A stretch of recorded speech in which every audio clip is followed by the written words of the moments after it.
उस साल मेरी जिंदगी एकदम टूट गई थी। मेरे पेरेंट्स मर गए और हमारी कंपनी ऑलमोस्ट बैंकरप्ट होने के किनारे खड़ी थी। और उसी वक्त जब मेरी सिस्टर सबसे मुश्किल दौर से गुजर रही थी, मैंने उससे अपने सारे रिश्ते तोड़ दिए। हाँ, मैंने खुद उससे दूर जाने का फैसला किया था। और फिर 5 साल बाद उसकी कंपनी स्टॉक मार्केट में लिस्ट हो गई, वो सक्सेसफुल हो गई और सब उसे एडमायर करने लगे। लोग उसे मैडम वो कहकर बुलाने लगे।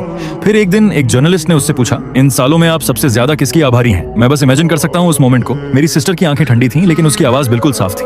उसने कहा, अपने उस भाई की जो पैसे के लिए मुझसे लड़कर चला गया। और फिर उसने बिना रुके कहा, नहीं, अब वो मेरा भाई भी नहीं है। उस वक्त शायद मुझे फर्क पड़ना चाहिए था, लेकिन अब बहुत देर हो चुकी थी। जर्नलिस्ट ने फिर पूछा, वो अब कैसा है? और उसी के बाद उस जर्नलिस्ट ने ऑनलाइन सर्च शुरू कर दी।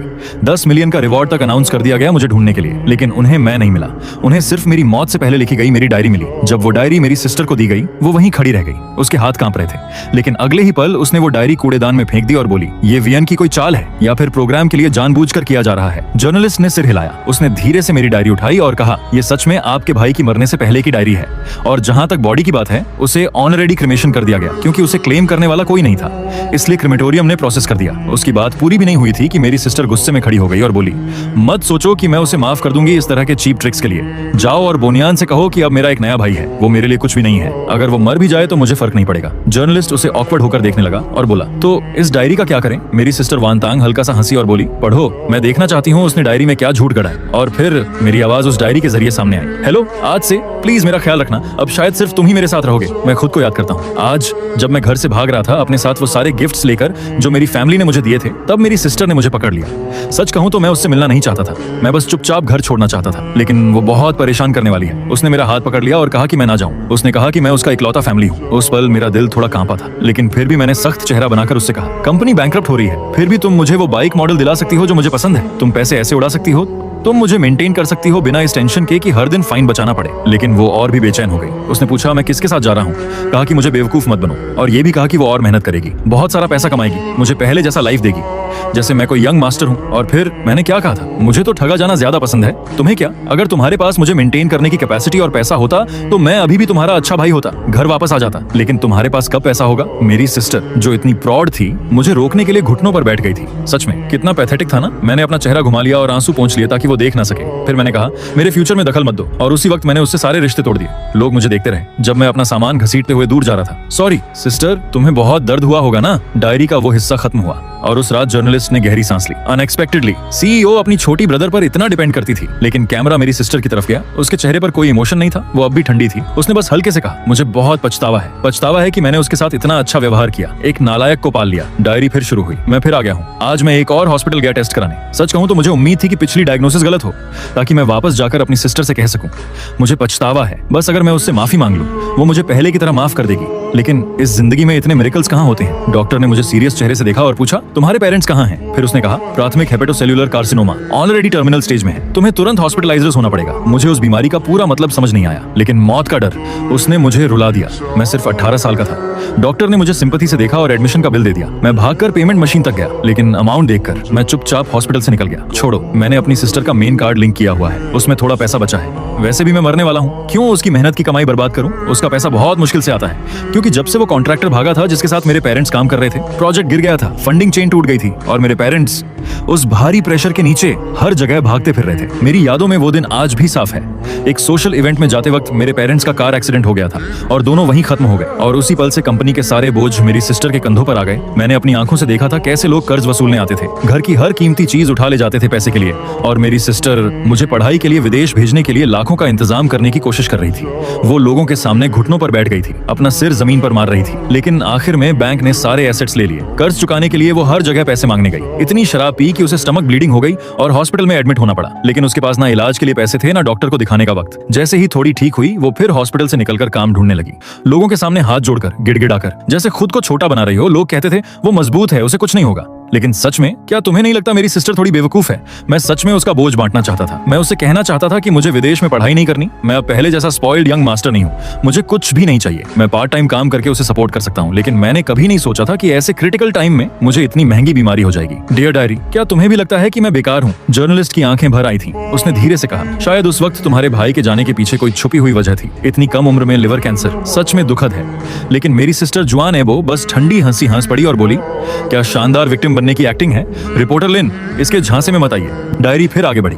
आज फिर एक रात बिना सोए गुजर रही है। मैं सोना चाहता हूँ लेकिन दर्द इतना अनबेयरेबल है कि हर पल बढ़ता जा रहा है। अगर पेनकिलर्स ना लूं तो सह नहीं पाऊंगा, लेकिन मेरे पास पैसे नहीं हैं और अभी ज्यादा जरूरी चीजें हैं। अगर मैंने रेंट नहीं दिया तो लैंडलॉर्ड मुझे निकाल देगा। फिर मुझे वही करना पड़ेगा जो बचपन में मेरी सिस्टर मजाक में कहती थी, छोटी गुफा में सोना। पहले जब मार्शल आर्ट्स नॉवेल्स पढ़ता था तो लगता था हीरोज का केव्स में सोना कूल होता है, लेकिन अब बड़ा होकर समझ आया बिना पैसे के जीना कितना डरावना होता है। मेरे पास कोई और रास्ता नहीं था। मैंने पेरेंट्स के दिए गिफ्ट्स ऑनलाइन डाल दिए। वही कुछ चीजें थी जो मैं अपने साथ लाया था, लेकिन जब भी कोई खरीदने आता मैं बहाने बनाकर मना कर देता। अंदर से मैं उन्हें छोड़ना नहीं चाहता था, लेकिन आखिरकार दर्द और भूख के आगे मैं हार गया। मैंने कार्ड से 500 निकाल लिए। सॉरी सिस्टर, फिर से तुम्हारा पैसा खर्च कर रहा हूँ। गरीबी ने मुझे बदल दिया था।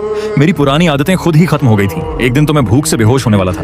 मैंने कूड़ेदान से किसी का फेंका हुआ गंदा बन उठाया और खा लिया, और सच कहूँ वो काफी अच्छा लगा। शायद गरीबी एक यंग मास्टर की सारी बीमारियां ठीक कर देती है। फिर मैं सुपरमार्केट गया, बंस का एक बैग खरीदा, एक कैन पानी लिया, हॉस्पिटल जाकर कुछ पेन किलर्स भी खरीदे, बाकी पैसे रेंट के लिए बचा लिए। फिर मेरे टीचर का कॉल आया। उसने कहा तुम्हारे मार्क्स अच्छे हैं, अचानक क्लास छोड़ना ठीक नहीं है। मुझे डर था कि वो मेरी सिस्टर से कांटेक्ट करेगा, इसलिए मैंने स्कूल छोड़ने का फैसला किया, लेकिन फिर भी उसने मेरी सिस्टर को कॉल कर दिया और कुछ देर बाद मेरी सिस्टर का कॉल आया। उसकी आवाज फिर से ठंडी थी। उसने कहा वनन, मुझे पता है तुम मुझसे कोई रिश्ता नहीं रखना चाहते, मुझे फर्क नहीं पड़ता तुम किस औरत के साथ हो, लेकिन उसके लिए अपनी पढ़ाई तक छोड़ देना। क्या ये हमारे पेरेंट्स के साथ न्याय है? मैं उसकी आवाज सुन रहा था, लेकिन ऐसा लग रहा था जैसे बहुत लंबा समय गुजर गया हो, जैसे आधी जिंदगी बीत गई हो। मैंने अपना मुंह ढक लिया ताकि मैं जोर से रोना पड़ूं, लेकिन आंसू रुक ही नहीं रहे थे। सिस्टर, मैं तुम्हें कितना मिस करता हूँ। दूसरी तरफ वो इम्पेशेंट हो गई और बोली, अगर तुम ऐसे ही रहे तो मैं सच में तुम्हारी चिंता करना बंद कर दूंगी। और फिर उसने फोन काट दिया, लेकिन मैं बहुत देर तक रोता रहा। डियर डायरी, शायद मैं अपनी सिस्टर को ब्लॉक कर दूंगा और कल मैं स्कूल छोड़ने की फॉर्मेलिटीज पूरी करूंगा। सीई थोड़ी स्टंट थी। उसने रुककर अपनी आंखों के कोने साफ किए और अगला पन्ना पलटा। डियर डायरी, मैंने घर बदल लिया। जिस पुराने हॉस्टल में मैं रह रहा था उसका किराया 50 पर नाइट था। मेरे लिए वो बहुत महंगा था, इसलिए मैं पूरा दिन भागता रहा, पूरी सिटी छान मारी, और आखिरकार शहर के साउथ में एक रिमोट सी अर्बन विलेज में मुझे एक हॉस्टल मिला जो सिर्फ 30 पर नाइट था। कमरे में 4 बेड्स थे और मेरे सामने वाले बेड पर एक अजीब सा अंकल रहता था। तभी मेरी नजर एक लड़की पर पड़ी। मुझे याद है, मैंने उसे अभी देखा था। वो नीचे वाली मिलिटेरा में रहती थी। उसका नाम सियांग था। उसने मेरी तरफ देखा और हल्का सा मुस्कुराकर कहा, चिंता मत करो, अब तुम्हारे पास मैं हूँ, मैं तुम्हारा ख्याल रखूंगी। वो सच में बहुत अच्छी थी। उस रात मैंने दवा ली और बहुत शांति से सो गया। और फिर मैंने एक सपना देखा। उस सपने में पापा, मामा, हम दोनों, मैं और मेरी सिस्टर को डिज्नी लेकर गए थे। उन्हें पता था मुझे आयरन मैन पसंद है। मेरी सिस्टर मेरे लिए घंटों लाइन में खड़ी रही, और जब आखिर उसका नंबर आया उसने मेरा नाम जोर से पुकारा और मुझे उस एक्टर के सामने धक्का दे दिया जो आयरन मैन का रोल कर रहा था। आखिरकार मैं अपने फेवरेट आइडल के साथ फोटो ले पाया। मैं इतना मुस्कुराया कि मेरी आंखें सिकुड़ गईं। पापा, मामा और मेरी सिस्टर थोड़ी दूर खड़े मुझे खुशी से देख रहे थे, लेकिन जैसे ही मैंने फोटो खत्म की और पीछे मुड़ा, सब गायब हो चुके थे। जो आसमान पहले साफ था वो अचानक अंधेरा हो गया। मुझे डर लगने लगा। मैंने उन्हें हर जगह ढूंढा, लेकिन वो कहीं नहीं मिले, और फिर मैं डर के मारे उठ गया। मेरा पूरा शरीर ठंडे पसीने में भीगा हुआ था। सियांग मुझे चिंता से देख रही थी। उसने पूछा, तुम ठीक हो?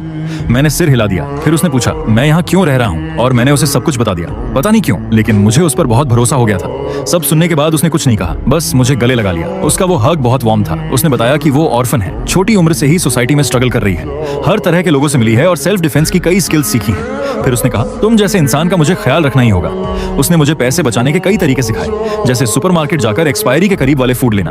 कुछ सुपरमार्केट्स थोड़ा कंपेंसेट करते हैं, कुछ नहीं, लेकिन एक्सपायर्ड फूड फ्री में दे देते हैं। फिर मार्केट जाकर जो सब्जियों की पत्तियां लोग फेंक देते हैं उन्हें उठाना, सड़ा हुआ हिस्सा हटाकर उबाल लेना, उससे भी पेट भर सकता है। सियांग मुझे पार्ट टाइम काम पर भी ले गई। उस दिन मैंने 60 युएन कमाए। जब मैंने वो पैसे हाथ में लिए, पहली बार लगा कि मैं बेकार नहीं हूँ। मैंने सोचा, अगर मैं हर दिन इतना कमा पाऊं तो मरने के बाद भी अपनी सिस्टर के लिए थोड़ा पैसा छोड़ सकता हूँ। ये सोचकर मैं खुद ही हंस पड़ा। सियांग मुझे ऐसे देख रही थी जैसे मैं पागल हूँ। उसने कहा, सिर्फ 60 युएन कमा के इतना खुश हो रहे हो? उसने मेरे माथे पर हाथ रखकर कहा कि मैं बेवकूफ हूँ, और वहां रहते हुए मुझे हर दिन उस अजीब अंकल से भी बचकर रहना पड़ता था। साथ ही जल्दी हाथ मुंह धोकर बेड पर जाना पड़ता था, क्योंकि हॉस्टल में रात 10 बजे लाइट और पानी दोनों बंद हो जाते थे। लेकिन सच कहूँ, उन दिनों में भी मैं काफी खुश था। आज भी याद है, लगभग लाइट बंद होने का टाइम हो गया है, गुड नाइट। जर्नलिस्ट ने नोटिस किया कि जब उस अंकल बेसो का जिक्र आया तो मेरी हमेशा ठंडी रहने वाली सिस्टर ने भी चुपचाप अपने हाथ कस लिए थे। उसे लगा शायद वो उतनी बेरहम नहीं है जितना दिखाती है, लेकिन अगले ही पल उसने सोचा शायद ये सिर्फ उसका भ्रम है। फिर उसने अगला पन्ना पलटा और पढ़ना जारी रखा। डियर डायरी, मैंने हॉस्टल छोड़ दिया क्योंकि सियांग ने कल सब देख लिया था। उसके पास खुद के लिए भी सेविंग्स नहीं है, फिर भी वो मुझे हॉस्पिटल ले जाना चाहती थी।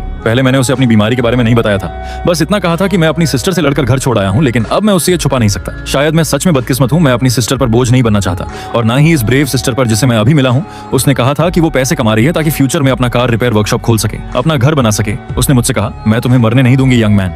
जब उसने ये कहा, उसकी आंखों में एक अजीब सी बेबसी थी। मैंने मुस्कुराकर सिर हिला दिया, लेकिन अंदर से मैं बस सोच रहा था, गुड बाय सिस्टर। अगले दिन सुबह सुबह मैं चुपचाप अपना थोड़ा सा सामान घसीटते हुए वहां से निकल गया। अभी मैं स्क्वाड करके डायरी लिख रहा हूँ। मेरे पैरों में दर्द हो रहा है, थोड़ा रुककर आराम करता हूँ। हाँ, अब ठीक है। हाल ही में मेरी हालत और खराब हो गई है। मैंने खून उलटना शुरू कर दिया है। अभी भी खुद को रोक नहीं पाया, फिर से खून की उल्टी हो गई। आसपास के लोग मुझे ऐसे देख रहे थे जैसे कोई डरावनी चीज देख ली हो। सब बहुत डर गए थे। दूर खड़े होकर उंगली से मेरी तरफ इशारा कर रहे थे। मैं वहीं सिकुड़ कर बैठ गया था। काफी देर बाद जब मैंने सिर उठाया तो देखा कि मेरी डायरी पर खून गिर चुका है। मैंने जल्दी जल्दी हाथ से उसे साफ करने की कोशिश की, लेकिन दाग और फैलता ही जा रहा था। सॉरी डायरी, मैंने तुम्हें भी गंदा कर दिया। मेरा इरादा नहीं था, बस दर्द इतना था कि कंट्रोल नहीं हो पाया। मैं जमीन पर बैठा खुद को संभाल ही रहा था कि एक पुरानी कपड़े पहनी हुई आंटी मेरे पास आई। उसने बिना मेरी मना करने की परवाह किए मेरे हाथ में कुछ पैसे रख दिए और तुरंत भाग गई। मैं चुपचाप उसके पीछे गया और देखा कि वो अपने डिसेबल्ड पति के साथ थी। उसके पति की गोद में एक छोटा बच्चा था। उसने अपने बाल ठीक किए और बच्चे के गाल पर किस किया, फिर वापस मेहनत से फल बेचने लगी। मैं वहीं खड़ा रहा बहुत देर तक, जब तक अंधेरा नहीं हो गया। ठंड से मेरा आधा शरीर सुन्न हो गया था, फिर भी बहुत सारे फल बचे हुए थे। आंटी ने हल्की सी आह भरी। उसके पति ने उसे कुछ कहकर दिलासा दिया। दोनों सामान समेटने लगे। उन्होंने बच्चे को पास की टोकरी में रख दिया। मैंने अपना कैप नीचे किया और जल्दी से पास गया, और जब वो ध्यान नहीं दे रही थी मैंने पैसे बच्चे के कपड़ों में रख दिए। काफी अच्छा एक्ट था। ऑलमोस्ट मैं खुद ही इमोशनल हो गया, लेकिन सच्चाई ये थी मेरे पास खुद पैसे नहीं थे, इसलिए मैंने नॉवेल्स लिखना शुरू कर दिया पैसे कमाने के लिए। तभी अचानक रिपोर्ट के दौरान मेरी सिस्टर की आवाज आई, रिपोर्टर लिन, आगे पढ़ने की जरूरत नहीं है। मैं यहाँ बैठकर अपना समय बर्बाद कर रही हूँ। वो मरने का नाटक कर रही है और मुझसे सामना करने की हिम्मत नहीं है, तो मैं उसे मरा हुआ ही मान लेती हूँ। वैसे भी मुझे फर्क नहीं पड़ता। इतना कहकर वो खड़ी हुई और बिना पीछे देखे चली गई। इंटरव्यू अचानक खत्म हो गया, लेकिन ये एपिसोड वायरल हो गया। लोगों ने पता लगाया कि 5 साल पहले जब उसने मुझसे रिश्ता तोड़ा था, वो मेंटल हेल्थ क्लिनिक जाती थी, और सबने ये कंक्लूड किया कि पेरेंट्स की मौत और मेरे जाने की वजह से वो सीवियर डिप्रेशन में चली गई थी। बाद में जब उसकी कंपनी सक्सेसफुल हो गई, उसने एक नया छोटा भाई अडॉप्ट कर लिया और मेरी डायरी इंटरनेट पर डिबेट का टॉपिक बन गई। कुछ लोग मुझे क्रिटिसाइज कर रहे थे, कह रहे थे कि मैं अटेंशन के लिए अपनी मौत का ड्रामा कर रहा हूँ। पैसे के लिए अपनी सिस्टर को छोड़ दिया और उसे अकेला छोड़ दिया बैंक्रप्सी से लड़ने के लिए, और अब जब वो सक्सेसफुल हो गई है तो सिंपैथी लेने के लिए ये डायरी लिख रहा हूँ। कुछ लोग ये भी कह रहे थे कि अब उसकी लाइफ में नया भाई है। उसने उसके 18वें बर्थडे पर पूरा अमेजमेंट पार्क बुक कर दिया और उसे limited edition sports car gift की। उसे हाथों पर रखकर पाल रही है। लेकिन कुछ लोग ये भी मानते थे कि शायद इसके पीछे कोई हिडन स्टोरी है, क्योंकि डायरी बहुत रियल लग रही थी, इमोशन सच्चे थे। क्या ऐसा इंसान मटेरियलिस्टिक हो सकता है? डिबेट चाहे जो भी हो, लोग जानना चाहते थे कि मैंने आगे क्या लिखा है। पॉपुलैरिटी के चलते सबकी क्यूरियोसिटी बढ़ गई। टीवी स्टेशन के रिपोर्टर ने फिर से मेरी सिस्टर से कांटेक्ट किया और पूछा कि क्या वो मेरी डायरी पब्लिश करने की परमिशन देगी। पता नहीं उसे सच में फर्क नहीं पड़ता था या वो बिलीव ही नहीं कर रही थी। लेकिन उसके असिस्टेंट ने कहा कि डायरी ऑलरेडी टीवी स्टेशन को दे दी गई है, पब्लिश करनी है या डिस्ट्रॉय करनी है, उसे कोई ऑब्जेक्शन नहीं है। और ये भी कहा कि उसका सिर्फ एक भाई है, वायु। कुछ लोग इससे खुश हो गए कि वो मुझे पूरी तरह इग्नोर कर रही है। और फिर जल्द ही टीवी पर लाइव प्रोग्राम शुरू हुआ। गोनियन की डेथ से पहले की डायरी। रिपोर्टर लिन स्क्रीन पर आई। उसके चेहरे पर हैवी एक्सप्रेशन था। उसने कहा, आप सबकी तरह मैंने भी ये डायरी पहले नहीं पढ़ी, लेकिन आज परमिशन मिलने के बाद मैं इसे लाइव आप सबके साथ शेयर करूंगी। उम्मीद है आप लोग समझेंगे। कुछ ही सेकंड्स में हजारों लोग लाइव में आ गए। 1 मिनट में ही नंबर लाखों पार कर गया। सब इंतजार कर रहे थे कि डायरी खुले। उधर बो फैमिली में असिस्टेंट लिनी अपनी बॉस को कॉम्प्लेक्स एक्सप्रेशन के साथ देख रहा था। काफी देर हिचकिचाने के बाद उसने कहा, जेफ को प्रोग्राम शुरू होने वाला है। लेकिन मेरी सिस्टर ने आंख तक नहीं उठाई और बस कहा, मैंने कहा ना, मुझे उसके बारे में कुछ नहीं जाना। गहरी सांस ली और डायरी खोल दी। डियर डायरी, आज मुझे एक छोटा सा पप्पी मिला। मैं उसे अपने पास नहीं रखना चाहता था, लेकिन वो अपनी घायल टांग घसीटते हुए मेरे पीछे पीछे आता रहा, कराहता हुआ, और मुझे लगा शायद मैं उसका ख्याल नहीं रख पाऊंगा। मैंने पहले तो आगे बढ़ने का फैसला किया, लेकिन 2 कदम चलने के बाद ही रुक गया और फिर पीछे मुड़कर उसे देख लिया। जैसे ही मैंने उस छोटे से पीले पपी को उठाया, उसकी आंखें अचानक चमक उठी। वो मेरी हथेली को लगातार चाटने लगा। मैंने धीरे से आह भरी। लगता है इसे समझ आ गया कि मैं दिल से सॉफ्ट हूँ। मैंने उसका नाम रखा चांग सेंग, मतलब लंबी उम्र। मैं चाहता था कि वो लकी हो, लंबी जिंदगी जिए, मेरी तरह छोटी और अधूरी नहीं। मैं उसे पेट हॉस्पिटल लेकर गया। सिर्फ चेकअप फी ने ही मेरी पूरी पॉकेट खाली कर दी, और डॉक्टर ने कहा सर्जरी के लिए 2000 युआन लगेंगे। अगर ऑपरेशन नहीं हुआ तो वो मर जाएगा। मैंने चांग को अपनी बाहों में देखा और डॉक्टर से धीरे से कहा, क्या मैं कुछ दिनों बाद इसे सर्जरी के लिए ला सकता हूँ? मेरे पास अभी पैसे नहीं है। लेकिन उसने साफ मना कर दिया, और डिले नहीं कर सकते, लेटेस्ट कल तक। मैं चांग को गोद में लेकर हॉस्पिटल से बाहर आया और सड़क के कोने पर बैठ गया। मैं उससे बात करने लगा, तुम कितने बेवकूफ हो, इतने सारे अमीर लोग हैं, उनके पास क्यों नहीं गए? मेरे पास क्यों आए, जो खुद मरने वाला है? और ऊपर से मैं इतना बेकार हूँ, तुम्हारे लिए 2000 युआन कहाँ से लाऊं? लेकिन वो कुछ नहीं समझ रहा था, बस खुशी से अपनी पूंछ हिला रहा था, जैसे उसे अपना घर मिल गया हो। उसे देखकर मेरी आंखें फिर भर आईं और मजबूरी में मैं एटीएम गया 2000 युआन निकालने के लिए। लास्ट टाइम सिस्टर, ये आखिरी बार है जब मैं तुम्हारा पैसा खर्च कर रहा हूँ। लेकिन मैंने कभी नहीं सोचा था कि उसने मेरी सेकेंडरी कार्ड ऑलरेडी कैंसिल कर दी होगी। मैंने खुद को समझाया, मैंने ही कहा था कि रिश्ता तोड़ दूंगा। उसे मुझे पैसे देने की कोई जरूरत नहीं है। मैं उसे कांटेक्ट नहीं करना चाहता था, लेकिन मेरे पास कोई ऑप्शन नहीं था चांग सेंग के लिए। मैंने उसे ब्लैकलिस्ट से निकाला और कॉल किया। फोन काफी देर तक बजता रहा। मुझे लगा वो उठाएगी ही नहीं, लेकिन आखिरकार उसने उठा लिया। उसकी आवाज ठंडी थी। तो तुम्हें पछतावा हो रहा है? तुमने मुझे ब्लॉक किया और अब खुद कॉल कर रहे हो? तुमने ही कहा था ना कि रिश्ता खत्म या फिर पैसे खत्म हो गए। उसकी हर बात ने मेरे शब्द गले में ही रोक दिए। मैं कॉल काट देना चाहता था, लेकिन मेरी बाहों में चांग सेंग मुझे याद दिला रहा था। मैंने बस धीरे से कहा, मुझे 2000 चाहिए। कुछ पल खामोशी रही, फिर उसने कहा, इतने समय बाद कॉल किया और ये तक नहीं पूछा कि मैं ठीक हूँ या नहीं, खा रही हूँ या नहीं, सो रही हूँ या नहीं, बस पैसे चाहिए। है ना? मैंने अपने होंठ जोर से काट लिए, खून का स्वाद मेरे गले में भर गया, लेकिन मैंने उसे निगल लिया। उसने फिर कहा, तुम्हें पैसे चाहिए? ठीक है, मैं सब दे दूंगी। क्या अब तुम खुश हो? मुझे तुमसे कोई उम्मीद नहीं रखनी चाहिए थी वॉन्नी। तुम्हारे पास दिल ही नहीं है। आज से हमारा भाई बहन का रिश्ता खत्म। और उसने फोन काट दिया। मैं खुद को रोक नहीं पाया। मैं जमीन पर बैठ गया, चांग सेंग को कसकर पकड़ लिया और खून की उल्टी करने लगा, बहुत सारा खून। लेकिन अंधेरी जमीन पर वो दिख भी नहीं रहा था। चांग सेंग डर गया था। वो लगातार सिसक रहा था और मेरे गाल चाट रहा था। मैंने उसे धीरे से सहलाया। दर्द हो रहा है, लेकिन अब मैं सुन्न हो गया हूँ। शायद दिल का दर्द ज्यादा है। जब मैंने उसे एक्स्ट्रा पैसे वापस भेजने की कोशिश की तो पता चला मेरी सिस्टर ने मुझे ब्लॉक कर दिया है। मैं चांग सेंग को पकड़कर बहुत रोया। अब मुझे समझ आ गया था, वो सच में मुझे नहीं चाहती। पहले मैं चाहता था कि वो मुझे भूल जाए, मुझसे रिश्ता तोड़ दे, लेकिन अब जब उसने सच में ऐसा कर दिया तो ये दर्द सांस लेने नहीं दे रहा था। उधर लोग इस कहानी को सुन रहे थे, कुछ कह रहे थे ये तो बहुत क्रूअल है, चाहे फेक ही क्यों ना हो। कहानी बहुत इमोशनल है। कुछ की आंखें भर आई थी। जल्दी आगे पढ़ो, चांग सेंग का क्या हुआ? कुछ लोग अब भी कह रहे थे कि मैं सिंपैथी के लिए एक्ट कर रहा हूँ, लेकिन अब उनकी आवाज भीड़ में खो गई थी, क्योंकि अब ज्यादातर लोग सिर्फ चांग सेंग की सेफ्टी को लेकर वरीड थे। प्रेशर के बीच रिपोर्टर ने खुद को संभाला और अगला पन्ना खोला। डियर डायरी, काफी समय बाद लिख रहा हूँ। एक अच्छी खबर है, चांग सेंग की सर्जरी हो गई है। अब वो हेल्थी है, बस बहुत ज्यादा क्लिंगी हो गया है। मैं जहाँ भी जाता हूँ वो मेरे पीछे आता है। सोते वक्त भी मेरे पैरों के पास ही सिमट कर सोता है। लेकिन एक बुरी खबर भी है, मेरी बीमारी और बढ़ गई है। पता नहीं मैं कितने दिन और जिंदा रहूंगा, शायद 1 महीने से भी कम। अब जब मैं फार्मेसी जाकर पेन किलर्स बल्क में खरीदता हूँ तो लोग मुझे शक की नजर से देखते हैं। उन्हें लगता है मैं कोई एडिक्ट हूँ। लकीली मेरे पास डायग्नोसिस रिपोर्ट है। थोड़ी देर रिक्वेस्ट करने के बाद वो मान जाते हैं, लेकिन अब दवाइयों का असर भी धीरे धीरे कम होता जा रहा है। सोने के लिए अब मेरे पास एक ही रास्ता बचा था, मुझे दवा ज्यादा लेनी पड़ती थी। कल जब मैं पैम्फलेट्स बांट रहा था, अचानक सड़क पर ही बेहोश हो गया। चांग सेंग बहुत डर गया था। वो लगातार मेरा चेहरा चाट रहा था, भौंक रहा था, और आखिरकार उसने किसी दयालु इंसान को बुला लिया, जिसने मुझे हॉस्पिटल पहुंचाया। वहां फिर से मुझे पैसे देने पड़े। मैंने दर्द के साथ हिसाब लगाया। ना सिर्फ मुझे पार्ट टाइम का पैसा नहीं मिला, बल्कि ऊपर से काफी पैसे और चले गए। डॉक्टर ने साफ कहा, तुम्हें तुरंत हॉस्पिटल में एडमिट होना पड़ेगा और अपने फैमिली को इन्फॉर्म करना होगा। अगर तुम ऐसे ही रहे तो शायद जल्द ही। उसने बात पूरी नहीं की, लेकिन मैं समझ गया था वो क्या कहना चाहता है। मैंने कुछ टालने वाली बातें कही और हॉस्पिटल से भाग गया। मैं एडमिट नहीं होने वाला, वो बहुत महंगा है। हॉस्पिटल के बाहर ही मुझे चांग सेंग मिल गया। जैसे ही उसने मुझे देखा वो भागता हुआ मेरे पास आया। अब भी दर्द कम नहीं हो रहा था। मैं करवट बदलता रहता था, लेकिन नींद नहीं आती थी। चांग सेंग मेरे दर्द को समझ रहा था। वो बेचैन था, कुछ कर नहीं सकता था, बस मुझसे चिपक कर मुझे बार बार चाट रहा था, जैसे रो रहा हो। मैंने कमजोर हाथ से उसे सहलाया और कहा, सब ठीक है। लेकिन अगले ही पल मैं खुद को रोक नहीं पाया। मैं भागकर वॉशरूम गया और ऐसे उल्टी करने लगा जैसे अपने अंदर की हर चीज बाहर निकाल दूं। पता नहीं कितना समय बीत गया। मैं चक्कर आने तक उल्टी करता रहा। फिर चांग सेंग की हल्की हल्की चाट से मुझे थोड़ा होश आया। मैंने खुद को आईने में देखा। बाल झड़ चुके थे, चेहरा पीला पड़ गया था। जो गाल पहले गोल थे अब इतने पतले हो गए थे कि थोड़ी नुकीली लग रही थी। मेरी सिस्टर मजाक में कहती थी, ये बेबी फेस है, इसमें कोई डिस्ट्रक्टिव पावर नहीं है। लेकिन अब लग रहा था यही चेहरा हमेशा के लिए रुक जाएगा। हमेशा जवान रहना भी शायद अच्छा नहीं होता। मैं धीरे धीरे बड़ा होना चाहता था, अपनी सिस्टर के पास रहना चाहता था, उसे अपना फैमिली बनाते हुए देखना चाहता था, उसे सक्सेसफुल और खुश देखना चाहता था। मैंने अपना चेहरा धोया, खुद को थोड़ा संभाला। कम से कम एक फायदा तो है, मेरी सिस्टर मुझे अब ऐसे नहीं देख सकती, वरना वो डर जाती। पेन किलर लेने के बाद ही मैं किसी तरह सो पाया, लेकिन आधी रात को फिर से बुखार आ गया। डियर डायरी, बहुत दर्द हो रहा है। सच में मैं अपनी सिस्टर को बहुत बहुत याद कर रहा हूँ। मैं उसे फिर से देखना चाहता हूँ, बस दूर से ही सही। क्या ये चाहत ज्यादा है? फिर मैंने फैसला किया, मैं चांग सेंग के साथ उसे देखने जाऊंगा। इसके लिए मैंने हैट, मास्क और एक ब्लैक कोट पहना। परफेक्ट, बिल्कुल पपरात्सी जैसा। मुझे बस उसे दूर से देखना था। डियर डायरी, मैं वापस आ गया। मेरी सिस्टर अब भी पहले की तरह खूबसूरत और कैपेबल है, बस थोड़ी लंबी और पतली हो गई है। मैं बस उसे एक नजर देखकर जाना चाहता था, लेकिन वो खुश नहीं लग रही थी, जबकि पहले उसे हंसना बहुत पसंद था। शायद अगले जन्म में मैं फिर उसके साथ रहूंगा। मुझे समझ नहीं आया वो हॉस्पिटल क्यों गई थी, उसे साइकोलॉजिकल थेरेपी की जरूरत क्यों है। उसके जाने के बाद मैं उसके डॉक्टर के पास गया। उसने ठंडे अंदाज में कहा, ये पेशेंट की प्राइवेसी है।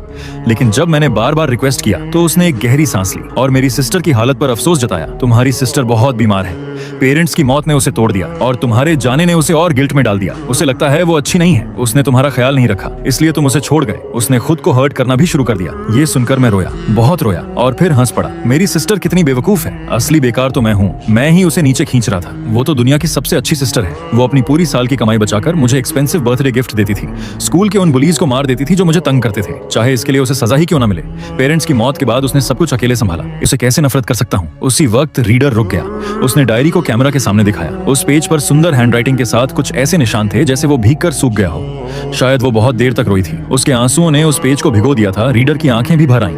उसने कांपती आवाज में पढ़ना जारी रखा, मैं कितना बेकार हूँ, मैं कुछ नहीं कर सकता। मैंने अपनी सिस्टर को अपने सामने गुजरते देखा, लेकिन उसे गले लगाने की हिम्मत नहीं हुई। जिस पल हमारी नजरें मिली वो मुझे पहचान भी नहीं पाती। हाँ, मेरी हालत अब बहुत खराब है। बेहतर है वो मुझे ऐसे ना देखे। मैं नहीं चाहता वो दुखी हो। और फिर डियर डायरी, मैंने एक फैसला लिया है। इतने दर्द में धीरे धीरे मरने से बेहतर है कि मैं खुद अपनी जिंदगी खत्म कर दूं। क्या मैं सही कर रहा हूं? मैं सच में इस बीमारी की वजह से बहुत कंफ्यूज्ड हूं। मैं अक्सर तुमसे बातें करता हूं, तुम्हें और चांग सेंग को, जैसे तुम दोनों मुझे जवाब देने वाले हो, मैंने स्लीपिंग पिल्स भी खरीद ली हैं। लेकिन फिर अचानक एक ख्याल आता है, चैन सिंह का क्या होगा? मैं उसे ऐसे ही छोड़ नहीं सकता। मैं चाहता हूँ उसे अपनी सिस्टर के पास छोड़ दूं ताकि वो उसका ख्याल रख सके और उसे कंपनी मिले। सच कहूँ तो ये आइडिया मुझे बहुत स्मार्ट लगा, लेकिन फिर अचानक याद आया, कल मेरा बर्थडे है, मैं एक दिन और रुकूंगा। मैं अपने बर्थडे वाले दिन मरना नहीं चाहता। पिछले साल जब मैं 17 साल का हुआ था, पापा और मामा ने मुझे limited edition e sports equipment gift किया था। जैसे ही मैंने उसे खोला, पापा ने मेरे कंधे पर हाथ रखा और हंसते हुए बोले, तू सबसे कूल लड़का है। और मेरी सिस्टर ने मुझे एक मैकेनिकल वॉच दिया था, उसका डायल चमक रहा था। वो काफी एक्सपेंसिव था, लेकिन अब वो सारे गिफ्ट्स ऑलरेडी गिरवी रखे जा चुके हैं। मेरे पास अब सिर्फ वही गिफ्ट्स बचे हैं जिन्हें मैंने पहले नहीं बताया। मैं उन्हें हमेशा अपने साथ रखता हूँ। जब मेरे पास खाने के पैसे नहीं होते, तब भी मैंने कभी उन्हें बेचने की हिम्मत नहीं की। जब मैं सोता हूँ,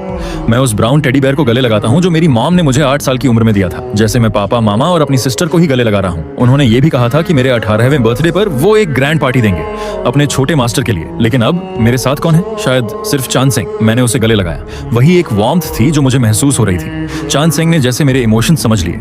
वो अपनी गीली जीभ से बार बार मेरी हथेली और गाल चाटने लगी, जैसे मुझे वार्म रखने की कोशिश कर रही हो। मुझे थोड़ी गुदगुदी हुई। मैं मुस्कुराया और उसे किस किया। फिर मैं उसे बेकरी लेकर गया। मैं अपने लिए एक छोटा केक खरीदना चाहता था। पहले अपने बर्थडेज पर मैं बस उसे देखता रहता था। उसकी कीमत सैकड़ों में होती थी। मैं लंबे समय तक वहीं खड़ा रहता था, बस उसे देखकर। फिर शॉपकीपर इरिटेट होकर कहती, खरीदना है या नहीं? नहीं तो जल्दी निकलो। फिर उसने मेरी बाहों में चांद सिंह को देखा और बोली, यहाँ पेट्स अलाउड नहीं है। अभी मैंने साफ देखा कि तुम एक स्टफ्ड टॉय पकड़े हुए थे। शायद इसलिए क्योंकि चांद सिंह बहुत गंदी थी। मेरे पास उसे पेट शॉप में नहलाने के पैसे नहीं थे। मैंने बार बार माफी मांगी और सबसे सस्ता चॉकलेट केक कप खरीदा, 20 युआन का। फिर मैं पार्क में एक बेंच पर जाकर बैठ गया। चांद सिंह को गले लगाकर, वहां कैंडल्स नहीं थी, तो मैंने अपने मन में ही विश किया, आंखें बंद की और कहा, काश चांद सिंह हमेशा सेफ रहे, काश मेरी सिस्टर सक्सेसफुल हो, लंबी उम्र पाए, खुश रहे। मैंने आंखें खोली, केक उसे दे दिया। वो बहुत खुशी से खाने लगी, जैसे मेरा एडल्टहुड सेलिब्रेट कर रही हो। मुझे भी बहुत मन था खाने का, लेकिन कुछ ही बाइट्स के बाद मैं गिर पड़ा और सब कुछ उल्टी कर दिया। बाद में मैं चांद सिंह को पेट शॉप ले गया, उसे नहलाया। 200 युआन खर्च किए। शॉप ओनर ने कहा, इतना अच्छा पपी मैंने कभी नहीं देखा। जब मैंने उसे साफ और अच्छी खुशबू के साथ वापस लिया, तो मैंने गहरी सांस ली। जिंदगी जीना, ये एक गिफ्ट है जो मुझे ऊपर से मिला, और अब मैं ये गिफ्ट अपनी सिस्टर को देना चाहता हूँ। मैं चाहता था वो चांद सिंह का अच्छे से ख्याल रखे और चांद सिंह मेरी जगह उसके साथ रहे। और वो 20,000 युआन जो मैंने समहाउ जमा किए थे, मैं उन्हें भी चुपचाप उसकी डोर के नीचे डाल दूंगा। अगर सब ठीक रहा तो ये मेरी आखिरी एंट्री होगी, क्योंकि कल मैं दूसरी दुनिया में पापा और मामा से मिलने जाऊंगा। डियर डायरी, मैं तुम्हें मिस करूंगा। चांग सिंह, मैं तुम्हें भी प्रोटेक्ट करूंगा। और सिस्टर, मैं हमेशा तुम्हारी रक्षा करूंगा। मुझे लगा यहीं सब खत्म हो गया, लेकिन रिपोर्टर लिन ने अनजाने में अगला पन्ना पलट दिया। वहां लिखा था, सॉरी चांग सिंह, मैं तुम्हारा ख्याल नहीं रख पाया। क्या मेरी सिस्टर ने सोचा कि तुम किसी के पालतू हो, या उसने तुम्हें अपनाया ही नहीं? मैं थोड़ी दूर छुपकर खड़ा था, सोच रहा था कि जब मेरी सिस्टर उसे ले जाएगी तब मैं चला जाऊंगा। लेकिन चांद सिंह अचानक लीश से छूटकर मेरी तरफ भागी। हाँ, अगर मैं खुद उसे दे देता तो शायद ठीक होता। मैं बार बार उसे कह रहा था, मत जाओ, मुझे छोड़कर मत जाओ, लेकिन उसने मुश्किल से सिर उठाया, हल्का सा सिसकी, मेरे चेहरे को चाटा और अपनी आंखें बंद कर ली। मैंने उसे कसकर गले लगाया और धीरे धीरे गाने लगा, अच्छा पपी, दरवाजा खोलो। गाते हुए मेरे आंसू लगातार गिर रहे थे। मैंने चांद सिंह को पापा और मामा की कब्र के पास उस छोटी सी पहाड़ी पर दफना दिया। आज रात चांद पूरा नहीं है, लेकिन बहुत चमकीला है। मैं और इंतजार नहीं कर सकता। चंग सिंह, थोड़ा धीरे भागो, मैं भी आ रहा हूँ तुम्हारे पास और पापा मामा के पास। Good bye sister. डायरी यहीं खत्म हो गई, और जैसे ही ये पढ़ना खत्म हुआ, लाइव स्ट्रीम में कमेंट्स की बारिश होने लगी। लोग कह रहे थे, चैंग सिंह भी मर गया और वीएन भी। ये कितना क्रूअल है, खुद मरना काफी नहीं था क्या? पप्पी को भी मार दिया। उस बेचारे पप्पी का क्या कसूर था? चैंग सिंह के लिए बहुत दुख हो रहा है, मुझे मार दो, लेकिन पप्पी को मत छुओ। लोग पूछ रहे थे, क्या ये बोनियान सच में मर गया था या ये सब प्रोग्राम का इफेक्ट है? तभी किसी ने जवाब दिया, पुलिस रिकॉर्ड्स और हमारी इन्वेस्टिगेशन के अनुसार वॉनन की मौत 5 साल पहले हो चुकी है। ये कोई शो नहीं है, ना ही फेक डेथ है। मर चुके इंसान के बारे में बुरा मत कहिए, अपने शब्दों का ध्यान रखें। जहाँ तक डायरी की बात है, हम इसे प्रिजर्व करेंगे, बाकी सवालों का जवाब नहीं देंगे। धन्यवाद। और इसके बाद लाइव स्ट्रीम बंद कर दी गई, लेकिन लोगों की क्यूरियोसिटी खत्म नहीं हुई। सबने सीईओ के सोशल मीडिया पर जाकर मैसेजेस करने शुरू कर दिए, कमेंट्स भरने लगे। टॉपिक ट्रेंड बन गया, सीईओ का भाई वोनान मर चुका है, गोनियन की डायरी सच है। तभी उस डायरी में मेंशन हुई दूसरी सिस्टर ने इंटरनेट पर पोस्ट किया, नियन मर गया, मुझे माफ कर दो, वो बिना बताए चली गई थी। मैंने उसे बहुत ढूंढा, लेकिन नहीं मिला। अगर मैं उसे पहले हॉस्पिटल ले जाती तो शायद वो इतनी जल्दी नहीं जाता। पहले तो लोग डाउट कर रहे थे, लेकिन जब उसने उनकी साथ की फोटो पोस्ट की तो सब चुप हो गए। फोटो में जो लड़का मुस्कुरा रहा था वो बिल्कुल वही था जो डायरी में था, और जो पहले सामने आया था अब सबको यकीन हो गया। इंटरनेट पर लोग टूट गए, सबने मान लिया कि डायरी सच थी। पूरी दुनिया गोनियन और चांग सिंह की मौत पर शोक मनाने लगी। हैशटैग्स वायरल हो गए, नियन चांग सिंह, हम तुम्हें घर ले जाएंगे, क्या तुम दोनों वहां ठीक हो? ये सब इतना बढ़ गया कि आखिरकार प्रेसिडेंट बो के असिस्टेंट तक बात पहुंच गई। उसने काफी देर तक फोन देखा, हेसिटेशन हुआ, लेकिन आखिर बोल ही पड़ी, प्रेसिडेंट बो, 5 साल पहले आपने एक बेज कलर का पपी देखा था? प्रेसिडेंट बो ने उसे हैरानी से देखा, फिर धीरे से सिर हिलाया।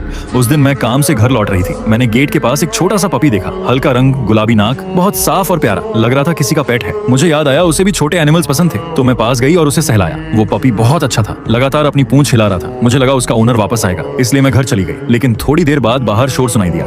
मैंने विंडो से देखा, एक लड़का सड़क के बीच उस पप्पी को पकड़कर रो रहा था, बुरी तरह रो रहा था। शायद वही उसका मालिक था। कहते हैं पपी अपने ओनर को ना देखकर घबरा गया और लीश तोड़कर भाग गया। असिस्टेंट ये सुनकर सन्न रह गई। तभी उसका फोन बजा। उसने नीचे देखा, जो फाइल उसे भेजी गई थी उसे खोलते ही उसका चेहरा बदल गया। प्रेसिडेंट बो, मुझे माफ कीजिए, इस दौरान मैंने आपकी जानकारी के बिना डायरी और आपके भाई के बारे में इन्वेस्टिगेशन की और वो सच में मर चुका है। पुलिस ने उसकी मौत 5 साल पहले रजिस्टर की थी। एविडेंस रियल है, फेक नहीं हो सकता। उसने पॉइजन लेकर सुसाइड किया था और वो डायरी भी असली है। शायद आप भी जानना चाहेंगी। दरवाजे की तरफ बढ़ते हुए उसने आखिरी बात कही, आपके भाई ने सच में बहुत कुछ सहा है। और फिर वो बाहर निकल गई। डोर धीरे से बंद हुआ, एक हल्की सी क्लिक की आवाज आई और जैसे दुनिया बाहर रह गई, अंदर सिर्फ प्रेसिडेंट बो और उसके हाथ में वो भारी डॉक्यूमेंट रह गया। हवा जैसे रुक गई थी। जो ठंडापन और बेपरवाही वो अब तक दिखा रही थी, वो पल भर में टूट गई, जैसे फूला हुआ गुब्बारा फट जाए। उसके पास हिम्मत नहीं थी उस डॉक्यूमेंट को तुरंत खोलने की। वो बस अपनी ठंडी उंगलियों से उसके खुरदरे किनारों को छू रही थी।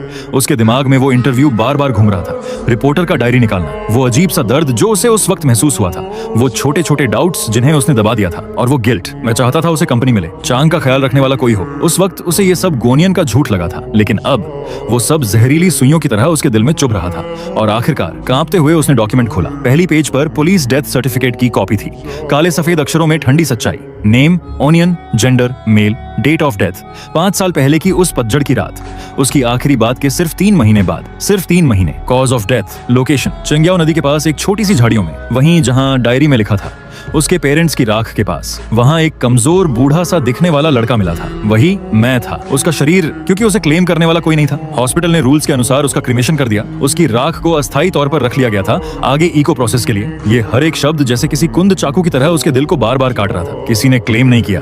ये 4 शब्द जैसे एक जोरदार थप्पड़ बनकर उसके चेहरे पर पड़े। उस वक्त वो क्या कर रही थी? वो मेरी बिट्रेयल के गुस्से और दर्द में डूबी हुई थी। शायद किसी मेंटल क्लिनिक में ट्रीटमेंट ले रही थी, शायद किसी पार्टी में जबरदस्ती मुस्कुरा रही थी, शायद उसने एक बार भी ये सोचने की कोशिश नहीं की कि मैं कहीं जिंदा भी हूं या नहीं। फाइल के साथ कुछ फोटोज भी अटैच्ड थी।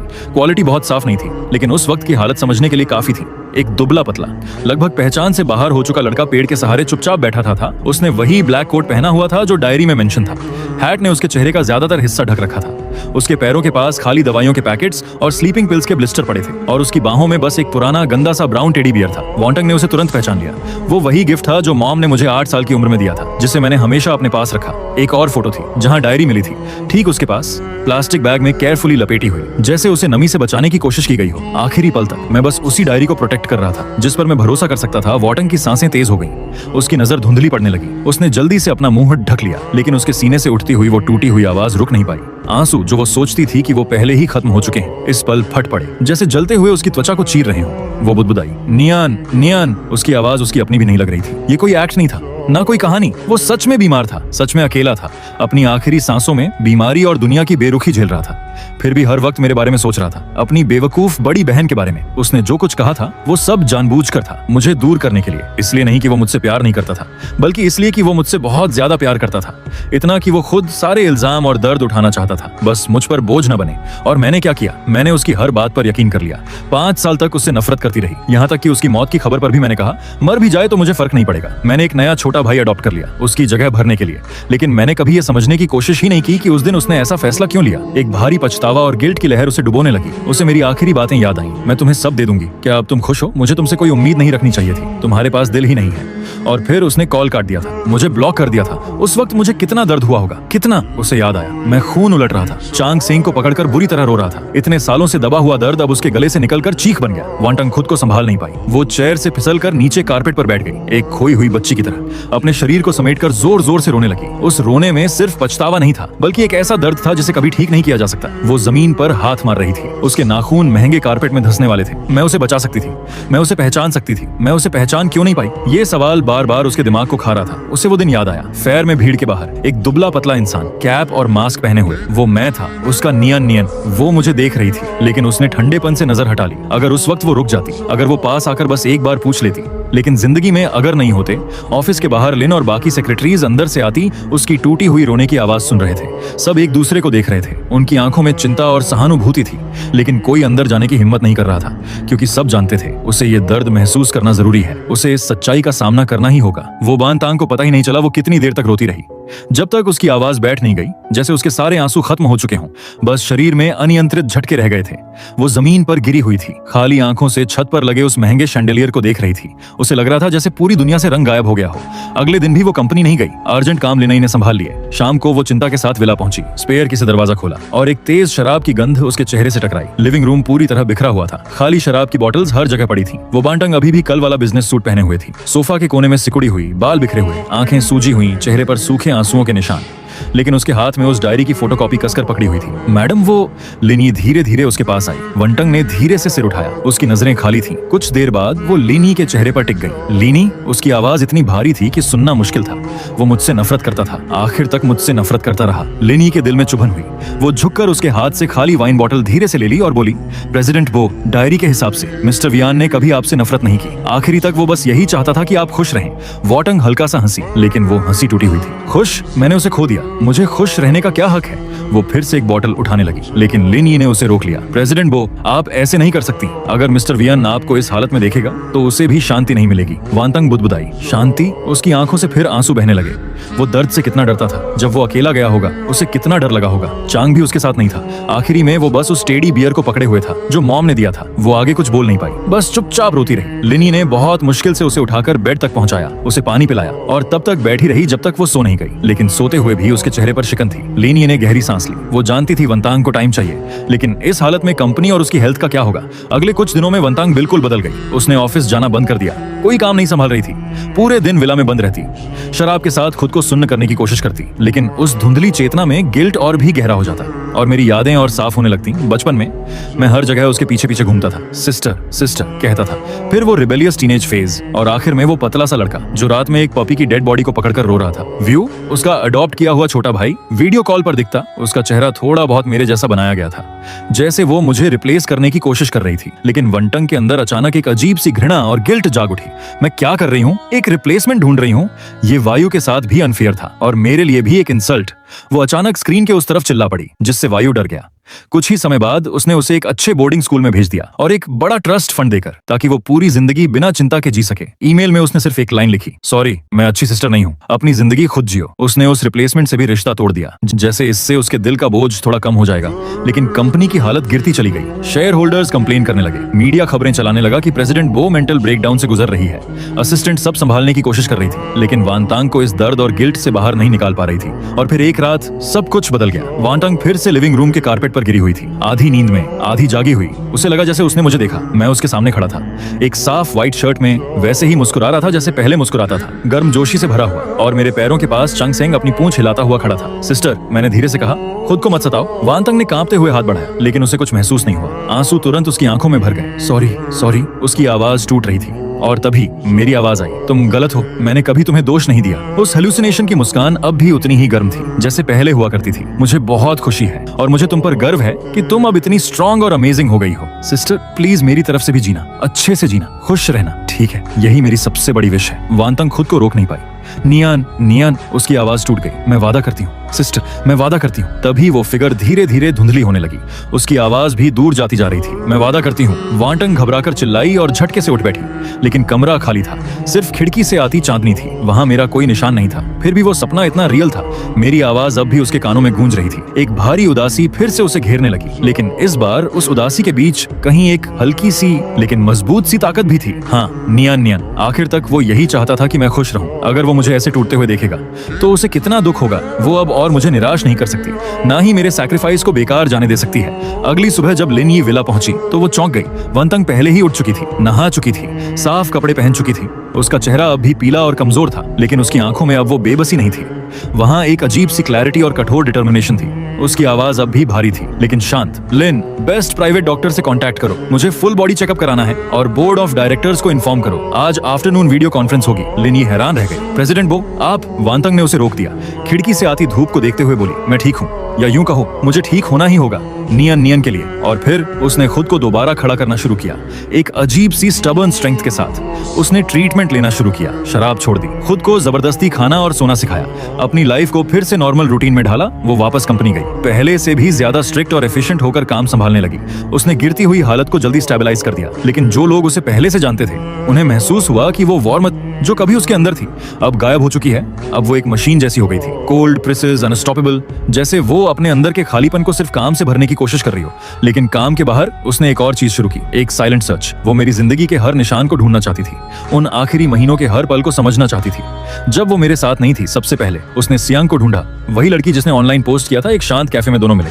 सियांग ने उसे एक कॉम्प्लेक्स नजर से देखा, उसमें सिंपैथी भी थी, ब्लेम भी, और एक थकी हुई सी रेजिग्नेशन भी। प्रेसिडेंट, आप आखिरकार आ ही गईं। उसने हल्की आह भरी। मैंने आपको ढूंढने की कोशिश की थी, लेकिन आपके असिस्टेंट ने मुझे रोक दिया। मुझे लगा आपको सच में नियन की परवाह नहीं है। वांतंग की आवाज भारी थी, लेकिन उसमें हल्का सा कंपन था। मुझे परवाह है, मैं बस अंधी थी, बेवकूफ थी। प्लीज मुझे सब बताइए, नियन के बारे में सब कुछ। सियांग ने उसके चेहरे को देखा। बाहर से वो स्ट्रांग लग रही थी, लेकिन उसकी आंखों में गहरा दर्द छिपा था। उसका दिल पिघल गया और उसने बताना शुरू किया, उस गंदे टूटे फूटे हॉस्टल से लेकर मेरे अंदर की उस जिद्दी साफ दिल वाली नेचर तक। कैसे मैं खून खांस रहा था, फिर भी हॉस्पिटल जाने से मना करता था। कैसे आखिरकार मैंने उसे कि मैं टर्मिनली इल हूं, और कैसे उसने अपनी सारी सेविंग्स निकालकर मुझे डॉक्टर के पास ले जाने की कोशिश की। सियांग की आंखें लाल हो गईं। वो बहुत कंसिडरेट थी, इतनी कि दर्द होता था। वो हमेशा कहती थी कि वो मेरे लिए बोझ नहीं बन सकती, कहती थी कि मेरे लिए पैसे कमाना आसान नहीं है, मुझे अपने वर्कशॉप के लिए बचाना चाहिए। जब वो गई तो बस कुछ कपड़े और वो पुराना टेडी बेयर लेकर गई। मैंने उसे बहुत ढूंढा, हर जगह, हॉस्पिटल, पार्क, पुल के नीचे, लेकिन ये शहर बहुत बड़ा है, मैं उसे नहीं ढूंढ पाई।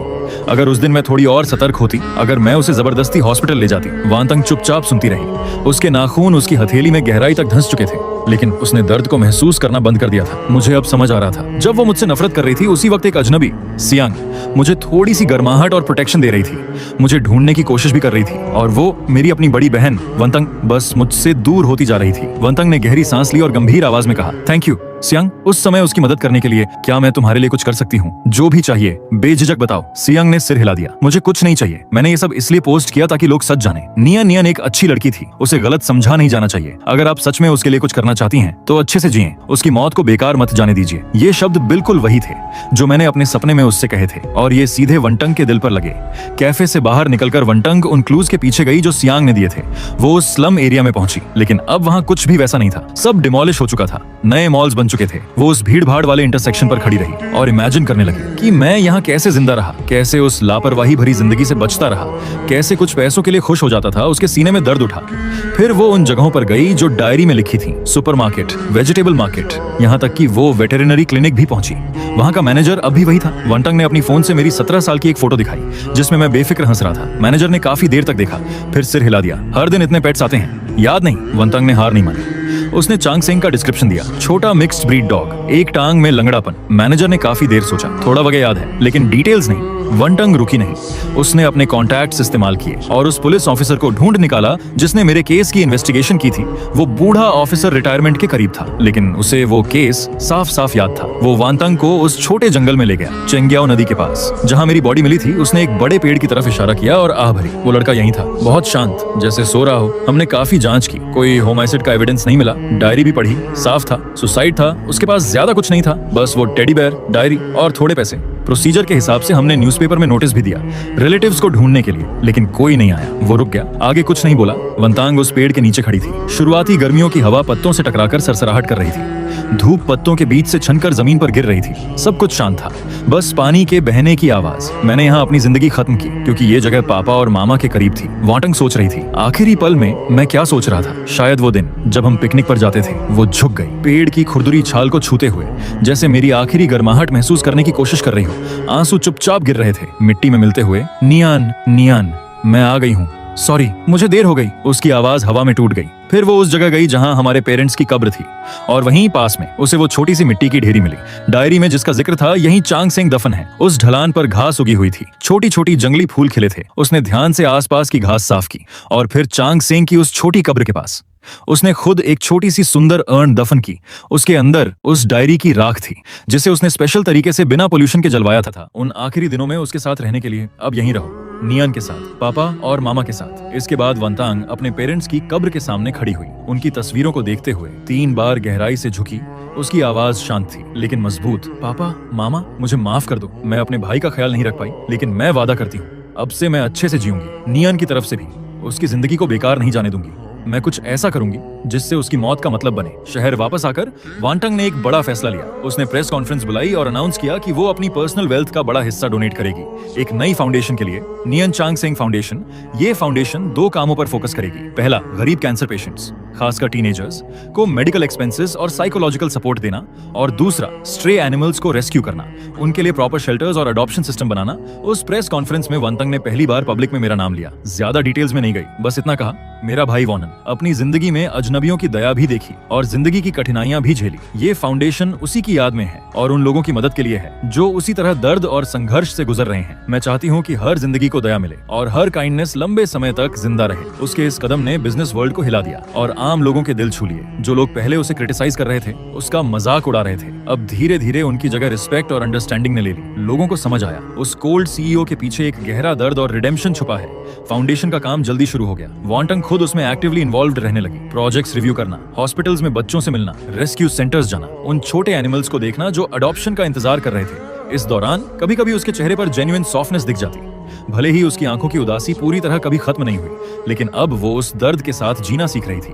वो अक्सर एक चिल्ड्रंस हॉस्पिटल जाती जो फाउंडेशन फंड करता था और बाहर बैठकर उन बच्चों को देखती जो बीमारी से लड़ रहे थे। एक बार एक छोटा बच्चा, जिसे वही बीमारी थी जो मुझे थी, कीमोथेरेपी से उसके सारे बाल गिर चुके थे, लेकिन फिर भी वो मुस्कुरा रहा था। उस पल वांतांग को मेरे बचपन की याद आ गई। वो उसके पास गई, धीरे से उसके सिर को छुआ और उसे एक नया टॉय टैक्सी दिया। बच्चे की वो खुशी भरी मुस्कान उसके ठंडे दिल में एक हल्की सी गर्माहट ले आई। उसने सियांग की भी मदद करने की कोशिश की, उससे इन्वेस्ट करके बलून शॉप खोलने में हेल्प करना चाहती थी, लेकिन सियांग ने फिर मना कर दिया। जेफाबो, आपकी काइंडनेस की मैं कदर करती हूँ, लेकिन मैं अपने हाथों से कमाना चाहती हूँ और अब मैं फाउंडेशन में वॉलंटियर भी हूँ। स्ट्रे एनिमल्स को रेस्क्यू करती हूँ। मुझे अच्छा लगता है। शायद यही नियन चाहता था कि हम सब अपने अपने तरीके से अच्छा जिएं। वांटंग ने इंसिस्ट नहीं किया, उसने उसकी चॉइस का सम्मान किया और दिल से थैंकफुल थी कि मेरी आखिरी जिंदगी में मुझे ऐसा सच्चा दोस्त मिला। सियांग खिड़की के बाहर देखते हुए बोली। वो कहती थी, सोय सॉस के साथ एक साधारण बन भी उसके लिए फीस्ट जैसा होता है। उसकी आवाज शांत थी। असल में मुझे पता था वो बहुत भूखी होती थी, उसके पास कोई ऑप्शन नहीं था, लेकिन जब भी वो ये कहती थी, उसकी आंखें चमकती थीं, जैसे वो सच में कोई लग्जरी खा रही हो। वांटंग चुपचाप सुन रही थी। उसने अपने नाखून हथेली में गड़ा लिए ताकि वो रो न पड़े। ये छोटे छोटे डिटेल्स डायरी के शब्दों से भी ज्यादा दर्दनाक थे, जैसे कोई बार बार दिल को काट रहा हो। अब वो सब समझ चुकी थी। कैसे सर्दियों में मैं ठंडे पानी के साथ सूखे बंस खाता था, कैसे दर्द में बिस्तर के पास कांपता था लेकिन कभी शिकायत नहीं करता था, और कैसे चांग सेंग अपने गीले जीभ से मेरे आंसू चाटकर मुझे संभालता था। वांटंग ने उस जगह का एड्रेस भी लिया जहां मैं पहले रहता था। वो स्लम अब खत्म हो चुका था, उसकी जगह बड़े बड़े बिल्डिंग्स बन गए थे। फिर भी वो अक्सर वहां ड्राइव करके जाती, सड़क के किनारे गाड़ी खड़ी करती, कुछ नहीं करती, बस उन बिल्डिंग्स को देखती रहती। इमेजिन करती कि मैं कैसे वहां अपनी बीमारी के साथ हर दिन स्ट्रगल करता था। कंपनी के काम वो अब भी अच्छे से संभाल रही थी, लेकिन पहले जैसी जान लगाकर मेहनत करने वाली एनर्जी अब उसके अंदर नहीं रही थी। अब वो पहले जैसी नहीं रही थी। बाहर के लोग कहते थे कि भाई की घटना के बाद वेंटांग बदल गई है, उसने सब पावर डिस्ट्रीब्यूट कर दिया, अब हर चीज खुद कंट्रोल करने की कोशिश नहीं करती जैसे पहले करती थी। लोग कहते थे बॉस अब समझदार हो गई है, अब वो पूरी तरह चैरिटी में लगी है, लेकिन सिर्फ उसकी असिस्टेंट लिनी जानती थी कि वांतांग के दिल में अब भी सुकून नहीं है। उसके स्टडी रूम में उस डायरी की फोटोकॉपी रखी थी जिसके किनारे घिस चुके थे, और उसके पास ही एक ढेर था liver cancer treatments, palliative care, psychological intervention के डॉक्यूमेंट्स का, जैसे वो कोई लंबी रिसर्च कर रही हो। सब्जेक्ट था उसका अपना भाई और पर्पस। शायद अपने दिमाग में उस पास्ट को बार बार बदलने की कोशिश, जिसे बदला नहीं जा सकता। समय तेजी से गुजर गया और देखते ही देखते 3 साल बीत गए उस लाइव ब्रॉडकास्ट को जिसने पूरे देश को हिला दिया था। नियन चांग सेंग फाउंडेशन ने हजारों फैमिलीज की मदद की। वांतांग को कई ऑनर्स भी मिले, लेकिन एक बारिश भरी शाम उसे एक कॉल आया। वो सैनिटोरियम से था, वायु का कॉल। वो अडॉप्टेड भाई जो विदेश में था, उसकी आवाज हेजिटेंट थी। सिस्टर, मैं तुम्हारे फॉरेन हाउस में पुरानी चीजें अरेंज कर रहा था, मुझे एक एल्बम मिला, बहुत छुपा हुआ। उसमें बोनान की चाइल्डहुड फोटोज हैं और कुछ डायरी पेजेस भी जो तुमने अपने टीनेज में लिखे थे, जो तुमने कभी किसी को नहीं दिखाए। मैंने उन्हें पढ़ा और मुझे कुछ बातें पता चली, शायद तुम भी भूल चुकी हो। ये सब पेरेंट्स की डेथ से पहले और बाद की बातें हैं, कुछ धुंधली, लेकिन जैसे कोई सच्चाई जानबूझकर छुपाई गई हो। वांटंग का हाथ जो फोन पकड़े हुए था हल्का सा कांप गया। बाहर बारिश की बूंदें कांच पर गिर रही थी और उसके दिल में बेचैनी बढ़ रही थी। उसने वायु से कहा कि वो सब चीजें वापस भेज दे। कुछ दिन बाद वो पार्सल आ गया। एल्बम के साथ कुछ पीले पड़े कागज थे, वांटंग की टीनेज नोट्स, हैंड राइटिंग जल्दी जल्दी लिखी हुई, जिसमें इमोशन साफ दिख रहे थे। उसे याद आया वो रात जब पेरेंट्स के एक्सीडेंट से एक दिन पहले घर में बहुत बड़ा झगड़ा हुआ था। वो कंपनी के एक बड़े डिसीजन को लेकर था। पापा रिस्क लेना चाहते थे, मामा भी उन्हें सपोर्ट कर रही थी, लेकिन उस समय की वांटंग ने जोरदार विरोध किया था। उसने गुस्से में कहा था, अगर आप ऐसा करेंगे तो हम सब बर्बाद हो जाएंगे। उस डायरी में उसने पेरेंट्स की जिद के लिए रिसेंटमेंट लिखा था और फ्यूचर के लिए डर भी। और आखिरी लाइन थी, अगर कभी ये फैमिली टूट गई तो इसकी वजह वही होंगे। ये शब्द जो समय के साथ दब गए थे। अचानक एक जंग लगी चाबी की तरह उसकी यादों का बंद दरवाजा खोल गए। वांगटंग कुर्सी पर गिर गई, उसका शरीर ठंडे पसीने में भीग गया और तब उसे सब याद आ गया। जिस दिन पेरेंट्स का एक्सीडेंट हुआ था वो उसी झगड़े की वजह से हुआ था और वो उन्हें विदा करने भी नहीं गई थी इतने सालों तक। उसके अंदर का दुख और गिल्ट इतना भारी था कि उसने इस याद को खुद से छुपा लिया था। उसे बस इतना याद था कि पेरेंट्स उससे कितना प्यार करते थे और वो कितनी हेल्पलेस थी। लेकिन अब उसे समझ आया, जब नियन अपनी बीमारी का दर्द झेल रहा था, मैं भी अपने अंदर एक और गिल्ट लेकर जी रही थी, पेरेंट्स की मौत का। वो हमेशा सोचती थी कि नियन का जाना उसकी अपनी नाकामी की सजा है, लेकिन अब उसे लगा शायद ये उस दिन बोले गए कठोर शब्दों का भी परिणाम था, एक तरह का पनिशमेंट। ये लेयर्ड गिल्ट उसे पूरी तरह कुचल रहा था। वो 2 दिन तक खुद को स्टडी में बंद करके बैठी रही और जब बाहर आई तो उसने लिनी से कहा, मैं नियन और चांद सेंग और पापा मामा की कब्र पर जाऊंगी, सेमेट्री में, जहां अब मेरी और चांग सेंग की कब्र पेरेंट्स के पास ही थी, जो वांगटंग ने बाद में अरेंज किया था। फोटो में मैं अब भी मुस्कुरा रहा था और चांग सेंग मेरे पैरों के पास बैठा था। वांगटंग एक ब्लैक कोट में हल्की बारिश में बिना छतरी के खड़ी थी। काफी देर तक वो उस फोटो को देखती रही, फिर धीरे धीरे घुटनों पर बैठ गई। वो रो नहीं रही थी, बस अपने हाथों से फोटो पर जमी पानी की बूंदें साफ कर रही थी। नियन, लगता है अब तुम्हारी सिस्टर कुछ समझने लगी है। मैं हमेशा सोचती थी कि मैं काफी नहीं थी, इसलिए मैंने तुम्हें खो दिया। अब जब मैं पीछे मुड़कर सोचती हूँ तो लगता है शायद बहुत पहले से ही हमारी फैमिली का फेट एक मुश्किल रास्ते की तरफ धकेला जा चुका था। पापा को रिस्क लेना ही था, मामा ने उनका साथ दिया और मैं उस वक्त बहुत जिद्दी थी। और फिर तुम्हारी वो बदकिस्मत बीमारी, ये तुम्हारी सिस्टर गलत थी। उस समय कम उम्र में बेवकूफी भरी बातें कह दी, बाद के सालों में भी गलत रही, बस खुद को प्रूव करने में लगी रही और ये समझ ही नहीं पाई कि तुम सब फेक कर रहे थे। और जब सच्चाई पता चली तब भी सिर्फ खुद को सजा देना ही सीखा, लगभग तुम्हारी आखिरी इच्छा भी भूल गई। उसने धीरे से कहा, तुम चाहते थे कि मैं हमेशा खुश रहूं। पहले मुझे लगता था ये नामुमकिन है, तुम्हारे बिना मैं खुश कैसे रह सकती हूँ। वो कुछ पल के लिए रुक गई, बारिश उसके बालों से होकर बह रही थी, आंसुओं के साथ मिलकर, लेकिन इस बार उसने खुद को रोका नहीं। लेकिन अब मैं कोशिश करूंगी, सच में कोशिश करूंगी। उसकी आवाज धीमी थी लेकिन मजबूत।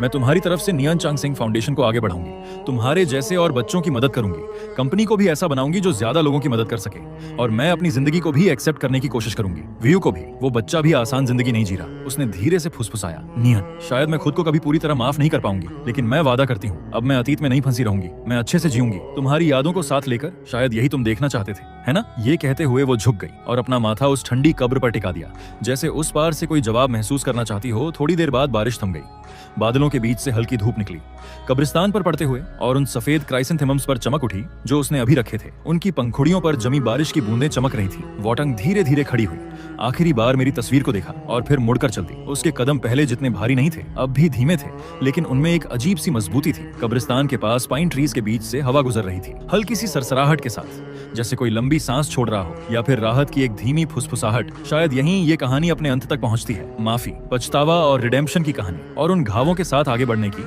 वांगटंग की जिंदगी आखिरकार उस सबसे दर्दनाक चैप्टर को पार कर चुकी थी और अब एक नया चैप्टर शुरू हो रहा था, जिसमें अब भी गहरा दर्द था, लेकिन उसके साथ साथ एक हल्की सी शांति भी धीरे धीरे जगह बना रही थी। उसकी जिंदगी का रिदम बदल गया था। वो अब भी बिजी थी, लेकिन पहले जैसी खुद को सजा देने वाली बेचैनी नहीं थी। उसने रेगुलर थेरेपी शुरू की, अपने अंदर के उन जटिल इमोशंस को समझने के लिए। पेरेंट्स की मौत का गिल्ट और मुझे ओवर प्रोटेक्ट करने की चाह, जो बाद में टूटकर पछतावे में बदल गई। ये प्रोसेस आसान नहीं था, इंसोम्निया और मूड स्विंग्स के साथ भरा हुआ था, लेकिन उसने हार नहीं मानी। व्यू के साथ उसका रिश्ता भी बदलने लगा।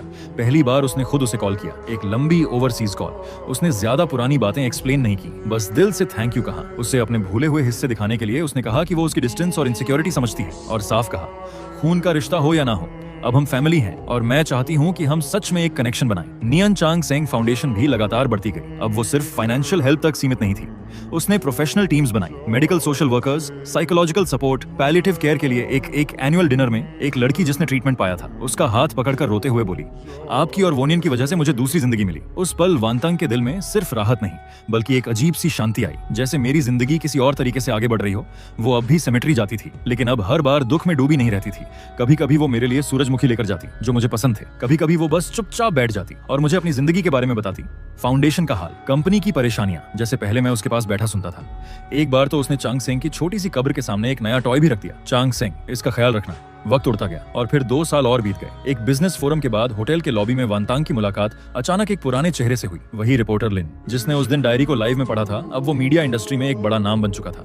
उसके बालों में हल्की सफेदी आ गई थी। वो मुस्कुराते हुए आगे आया, लेकिन उसकी आंखों में अब भी एक हल्की सी तलाश थी। प्रेसिडेंट बो, बहुत समय हो गया। वांतंग ने शांत स्वर में हाथ मिलाया। रिपोर्टर लिन, कैसे हैं आप? दोनों होटल के कैफे में बैठ गए। थोड़ी देर सामान्य बातें करने के बाद लिन थोड़ी देर झिझका, फिर बोला, प्रेसिडेंट बो, इन सालों में आप ठीक हैं? वांतंग ने अपने कॉफी कप को धीरे धीरे घुमाया और खिड़की के बाहर चमकते शहर को देखते हुए कहा, ठीक कहूँ तो पूरी तरह नहीं, लेकिन बुरा भी नहीं। मैंने खुद से समझौता करना सीख लिया है, पास्ट के साथ जीना सीख लिया है। शायद यही ग्रो करना होता है। बस इसकी कीमत बहुत बड़ी थी। वो थोड़ी देर रुकी, फिर बोली, उस डायरी ने बहुत लोगों को बदल दिया, मुझे भी। उसने मुझे जिंदगी की नाजुकता और रिश्तों की कीमत समझाई। मैं हमेशा आपको प्रॉपर्ली थैंक कहना चाहती थी, और सॉरी भी। उस वक्त जिस तरह आपने सब सामने लाया। लिन ने हल्की मुस्कान के साथ सिर हिलाया। मुझे थैंक आपको कहना चाहिए। आपने मुझे नियन नियन की आखिरी आवाज सुनाई। प्रोसेस दर्दनाक था, लेकिन अगर वो डायरी नहीं होती तो शायद आप हमेशा उस झूठ में जीती जो आपने खुद बनाया था, और वो उसके लिए अनफेयर होता। कुछ पल खामोशी रही, फिर लिन ने जैसे कोई फैसला लिया। उसने अपने बैग से एक हल्का सा पीला पड़ा एनवेलोप निकाला और वांटंग की तरफ बढ़ा दिया। वांटंग थोड़ी कंफ्यूज हो गई। ये क्या है? लिन ने धीरे से कहा। ये उस समय डायरी के साथ मिला था जब मैंने वोनान की चीजें अरेंज की थी। तब मुझे लगा ये देने का सही समय नहीं है, इसलिए मैंने इसे अपने पास रखा। लेकिन अब मुझे लगता है ये आपको मिलना चाहिए। वांटंग का दिल एक पल के लिए रुक गया। उसने धीरे से एनवेलोप खोला।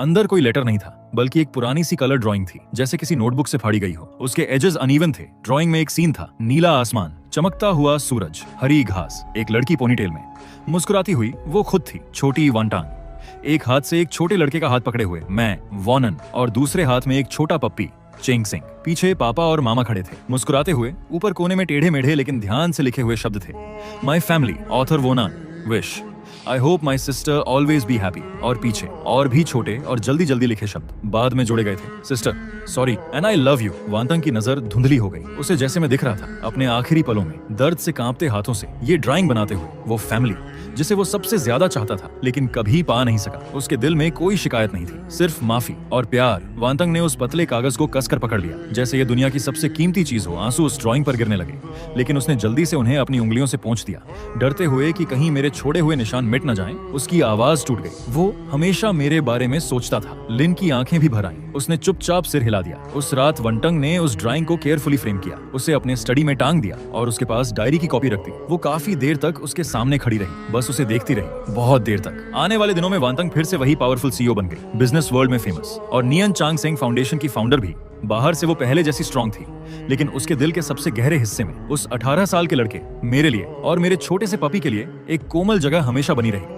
अब वो भूलने की कोशिश नहीं करती थी, उसने याद रखना चुन लिया था। वो इस भारी प्यार को अपने साथ लेकर दुनिया में आगे बढ़ती रही, वैसे ही जीने की कोशिश करती रही जैसा मैं उसे देखना चाहता था। उसे पता था कि जिंदगी की बारिश फिर कभी भी लौट सकती है, लेकिन अब उसके दिल में उसने मेरे और अपने लिए एक हमेशा का वार्म अम्ब्रेला बना लिया था। ये कहानी पूरी तरह हैप्पी एंडिंग नहीं थी, लेकिन अब इसमें एक सच्ची कंप्लीटनेस थी, घावों के साथ भी आगे बढ़ने की। उसकी जिंदगी धीरे धीरे एक नई नॉर्मेलिटी में बदल गई। वो ड्राइंग, माई फैमिली, उसके दिल के सबसे ठंडे कोने में एक छोटी सी रोशनी बन गई। उसने अपने दुख को मिटाया नहीं, लेकिन उस तीखे गिल्ट को कम कर दिया। अब उसे समझ आया कि मैं उसे सिर्फ दर्द और पछतावा देकर नहीं गया, बल्कि एक सच्चा साफ प्यार और दुआ भी देकर गया हूँ। और यही समझ उसे सच में आगे बढ़ने की ताकत दे गई। उसने अब अपनी जिंदगी को खुद शेप करना शुरू किया, सिर्फ काम तक सीमित नहीं रही। उसने अपने पुराने शौक, ऑयल पेंटिंग को फिर से शुरू किया, वीकेंड क्लासेस ज्वाइन की, स्टूडियो में टर्पेंटाइन की खुशबू, ब्रश के कैनवास पर चलने का एहसास उसे एक पुरानी शांति देता था। वो लैंडस्केप्स बनाती, स्टिल लाइफ बनाती, लेकिन कभी इंसानों को पेंट नहीं करती, खासकर अपनी फैमिली को नहीं, क्योंकि वो एक ड्राइंग जो मैंने बनाई थी वही उसके लिए इनाफ थी। उसे खराब करने की हिम्मत नहीं थी। ग्रेजुएशन के बाद वायु वापस देश आया, लेकिन बीओ ग्रुप में नहीं गया। उसने अपनी मेहनत से एक टेक पब्लिशिंग कंपनी ज्वाइन की। वांटंग ने उसकी चॉइस का रिस्पेक्ट किया। जब भी उसे गाइडेंस चाहिए होती वो एडवाइस देती, ऑर्डर नहीं। कभी कभी दोनों साथ खाना खाते, काम की बातें करते, जिंदगी की बातें करते, जैसे एक नॉर्मल भाई बहन। एक बार वायु अपनी गर्लफ्रेंड को उससे मिलाने लाया। लड़की थोड़ी नर्वस थी। वांटंग ने मुस्कुराकर उसे रेड एनवेलप दिया, अच्छे से रहना, एक दूसरे को समझना। उस पल उसे लगा, अगर मैं होता तो शायद वो भी ऐसी ही मोमेंट्स जीती। फाउंडेशन भी धीरे धीरे और बड़ी होती गई। अब वो मेडिकल रिसर्च इंस्टीट्यूशंस के साथ काम कर रही थी, लिवर कैंसर की अर्ली डिटेक्शन और टारगेटेड ड्रग्स पर रिसर्च फंड कर रही थी। वांटांग अब सिर्फ इन्वेस्टर नहीं थी, वो खुद प्रोजेक्ट डिस्कशंस में हिस्सा लेती, पेशेंट्स के परिवार की नजर से सुझाव देती। एक मीटिंग में एक यंग रिसर्चर एक्साइटेड होकर बोला, ये नई detection technology early liver cancer detection rate को 30% तक बढ़ा सकती है। ये सुनकर वांटांग की आंखें भर आईं। उसे याद आया, जब मुझे डायग्नोज किया गया था तब बहुत देर हो चुकी थी। उसने अपनी हथेली कसकर दबाई, इमोशंस को कंट्रोल करने के लिए। अगर ये पहले होता। यही सोचकर उसने और भी मजबूती से ऐसे प्रोजेक्ट्स को सपोर्ट करने का फैसला किया। समय धीरे धीरे बहता रहा। फिर एक ऑटम की शाम वांटंग को एक कॉल आया। ये नर्सिंग होम से था, वायु का नहीं, सियांग का। मिसेज सियांग की तबीयत खराब है, कंडीशन ज्यादा अच्छी नहीं है, वो आपसे मिलना चाहती है। वांटंग ने तुरंत अपने सारे प्लान्स कैंसिल किए और उस छोटे शहर की तरफ ड्राइव की, हॉस्पिटल रूम में जहाँ डिसइंफेक्टेंट की गंध फैली हुई थी। सियांग पहले से काफी कमजोर लग रही थी, चेहरा पीला था, लेकिन आंखें अब भी साफ थीं। उसने हल्की मुस्कान के साथ कहा, प्रेसिडेंट वो आप आ गईं। वांटंग उसके पास बैठ गई, उसका हाथ पकड़ लिया। मुझे प्रेसिडेंट मत कहो, बस वांटंग कहो। सियांग ने हल्का सा सिर हिलाया, सांस लेते हुए बोली, आदत हो गई है और आप प्रेसिडेंट ही हैं। वो मेरे पास ज्यादा समय नहीं है, एक बात है जो मैं आपको बताना चाहती हूँ। वांटंग के दिल में एक अजीब सा एहसास उठा। बताइए। सियांग की नजर कहीं दूर चली गई, जैसे वो यादों में खो गई हो। नियन के जाने से पहले उसने तुम्हारे लिए एक मैसेज छोड़ा था, डायरी में नहीं लिखा। उस दिन उसकी हालत बहुत खराब थी, बहुत दर्द में था। उसने मेरा हाथ पकड़ा और कहा, सिस्टर सियांग, अगर मेरी सिस्टर को कभी पता चले तो उससे कहना। शंग थोड़ी देर रुकी, उसकी सांसें तेज हो रही थी। वांटंग ने जल्दी से उसे पानी देना चाहा, लेकिन उसने हाथ से इशारा करके मना कर दिया और बोलती रही। उसने कहा था, अपनी सिस्टर से कहना कि वो ज्यादा देर तक दुखी ना रहे, किसी को ढूंढे जो उसका साथ दे, पापा मामा की तरह अकेली ना रह जाए और हर दिन गरम नरम खाना खाए। उसकी आवाज धीरे धीरे कमजोर होती गई, आखिरी शब्द तो जैसे सुनाई ही नहीं दिया। वांटंग की आंखों से आंसू चुपचाप गिरने लगे। ज्यादा देर तक दुखी मत रहना, किसी को ढूंढ लेना, रोज गरम खाना खाना, यही थे उसके छोटे भाई के आखिरी ख्याल। वांटंग का गला भराया, उसने अपना चेहरा हथेली में छुपा लिया। सियांग धीरे से बोली, वो बेवकूफ लड़का, उसने कभी तुम्हें ब्लेम नहीं किया, हमेशा कहता था मेरी सिस्टर दुनिया की सबसे अच्छी सिस्टर है। कुछ दिनों बाद सियांग भी अपनी बीमारी से हार गई। वांटंग ने उसे मेरे पास ही दफना दिया, मेरी कब्र के पास। उसने फूल रखे और एक कप गरम चाय। अब जाओ, उससे मिलो। उसके बाद वांटंग ने सच में खाना सीरियसली लेना शुरू किया। उसने एक आंटी रखी जो उसके लिए स्टफ्ड बन्स बनाती थी। कभी कभी खुद भी खाना बनाना सीखती। किचन की गर्माहट उसे एक अजीब सा सुकून देती। एक दिन उसे कॉल आया, प्रोजेक्ट सक्सेसफुल हो गया था। दूसरी तरफ से खुशी से भरी आवाज आ रही थी। वांटंग सुनते सुनते हल्का सा मुस्कुरा दी। वो किचन में गई, उस वार्म लाइट में खड़ी होकर पहली बार उसने आंसू नहीं बहाए, बस धीरे से कहा, मैं अच्छे से जीऊंगी, तुम्हारे प्यार के साथ आगे बढ़ूंगी। वो अब भी सेमेट्री जाती थी, लेकिन अब जैसे पुराने दोस्तों से मिलने जाती हो। एक केटल लेकर जाती और उन्हें अपनी जिंदगी की बातें बताती। रूम की रोशनी और उसकी आवाज उसे याद दिलाती कि प्यार अब भी मौजूद है। नियन चांग सेंग फाउंडेशन अब लाखों लोगों की मदद कर रही थी। अर्ली डिटेक्शन प्रोग्राम्स ने अनगिनत जानें बचाई। हर बार जब वो ऐसी खबर सुनती, उसके दिल का पछतावा थोड़ा हल्का हो जाता। एक इंटरनेशनल चैरिटी फोरम में लोगों ने कहा, नियन चांग सेंग एक फिलॉसफी जैसा है, रियल लाइफ से निकला हुआ। वांटंग ने हल्की मुस्कान के साथ कहा, असल में ये मेरे सीखने की वजह बन गया है। वायु का करियर भी सक्सेसफुल हो गया। टेक फील्ड में उसने अपना नाम बना लिया। वो अपनी गर्लफ्रेंड लिन वेई को वांटांग से मिलाने लाया। उसने जो ब्रेज्ड पोर्क बनाया था, उसमें उसकी माँ की कुकिंग की झलक थी। वांटंग के दिल में एक हल्की गर्माहट उठी। समय बीतता गया, 10 साल गुजर गए। वांटंग के बालों में सफेदी आ गई, उसकी आंखें अब ज्यादा शांत थीं। उसने धीरे धीरे अपने ऊपर का बोझ कम किया, स्ट्रैटेजी और चैरिटी पर फोकस करने लगी। अपने गार्डन में सूरजमुखी और सफेद क्रिसैंथेमम्स लगाए। एक डॉक्यूमेंट्री डायरेक्टर ने उससे कांटेक्ट किया। नियन चांग सेंग की कहानी पर फिल्म बनाने के लिए वांटंग ने सोचकर हाँ कहा, लेकिन एक कंडीशन रखी, सच्चाई दिखाई जाए और फोकस फाउंडेशन के काम पर हो। कैमरा में वो शांत और कॉन्फिडेंट दिख रही थी। जब वो फाउंडेशन की बात करती, उसकी आंखों में चमक आ जाती। किसी ने पूछा, आप उस अंधेरे से कैसे बाहर आई? वांटंग ने धीरे से कहा, बाहर नहीं आई, बस उसे अपने साथ जीना सीख लिया। जिनसे हम प्यार करते हैं वो हमेशा हमारे अंदर का हिस्सा बन जाते हैं। डॉक्यूमेंट्री ने लोगों को गहराई से छू लिया। उसकी कहानी एक एग्जाम्पल बन गई। टूटने के बाद खुद को दोबारा बनाने की व्यू की शादी में वांटंग स्टेज पर खड़े नए जोड़े को देख रही थी और अनजाने में सोच रही थी, अगर नियन होता तो शायद वो भी यहाँ होता, उसके पास खड़ा मुस्कुराता हुआ। कुछ लोग भले ही हमारे साथ मौजूद ना हो, फिर भी वो हमारे लिए खुश होते हैं। सिस्टर, तुम्हें खुश रहना चाहिए। समय बीतता गया। वांटंग अब दादी बन चुकी थी। अपनी छोटी सी ग्रैंड डॉटर नियानीन को गोद में लिए उस बच्ची की आंखें बिल्कुल वैसी ही थीं जैसी मेरी थीं। वो उसे स्ट्रोलर में बैठाकर सूरजमुखी के बीच टहलाती। देखो, ये तुम्हारे दादा और चांग सेंग हैं, वो तुमसे बहुत प्यार करते हैं। जब नियानीन 3 साल की हुई, उसने साफ साफ कहा, दादी, और उस एक शब्द ने वांटांग के दिल में कुछ हल्का सा जगा दिया। वो उसके साथ समय बिताने लगी, उसे फेरी टेल्स सुनाती, लेकिन कभी मेरा नाम नहीं लेती। शायद वो दर्द अब भी गहरा था। वांटंग इंडस्ट्री में एक रोल मॉडल बन गई। उसने सब देखा था, अंधेरी रातें, टूटना और फिर खुद को जोड़ना। धीरे धीरे उसने पीछे हटना शुरू किया, अपने गार्डन का ख्याल रखना, फूलों को खिलते और मुरझाते देखना। एक रात नियानिन ने आसमान की सबसे चमकीली स्टार की तरफ इशारा किया। दादी, वो चमक रहा है। वांटंग ने मुस्कुराकर कहा, शायद तुम्हारे दादा हमें देख रहे हैं। उसके 70वें बर्थडे पर वायु ने उसे एक हैंडमेड फोटो एल्बम दिया। पहली पेज पर लिखा था, माई फैमिली मूवी। नियानिन ने अपने छोटे छोटे हाथों से लिखा था, परदादा, परदादी, दादा चांग सेंग और हम। आखिरी पेजेस खाली थे और व्यू ने कहा, बाकी हम आगे भरेंगे साथ में। वांटंग ने उस फोटो को हल्के से छुआ। उसकी आंखें नम हो गईं, लेकिन उसके होंठों पर एक सुकून भरी मुस्कान थी। ये गिफ्ट उसे ये बता रहा था कि मैं कभी भुलाया नहीं गया, मैं अब भी फैमिली की यादों में जिंदा हूँ। उसने मेरी पुरानी चीजें अरेंज की, लेबल्स लगाकर, ताकि नियानिन जान सके उसकी फैमिली कहाँ से आई है। और आखिर में वांटंग, जिसने अपनी पूरी जिंदगी चैरिटी और दूसरों की मदद में लगा दी, उसने अपनी बुढ़ापे की जिंदगी शांति से बिताई। अपने आखिरी पल में उसने धीरे से कहा, पापा, मामा, नियन, तुम मुझे लेने आए हो। सॉरी, मैं तुम्हारा ख्याल नहीं रख पाई। उसकी आंखों से आंसू बह रहे थे, जैसे एक बच्ची रो रही हो। लेकिन जब उसने आखिरी सांस ली, उसके चेहरे पर एक शांत, संतुष्ट और मासूम सी मुस्कान थी, जैसे आखिरकार उसे सुकून मिल गया हो।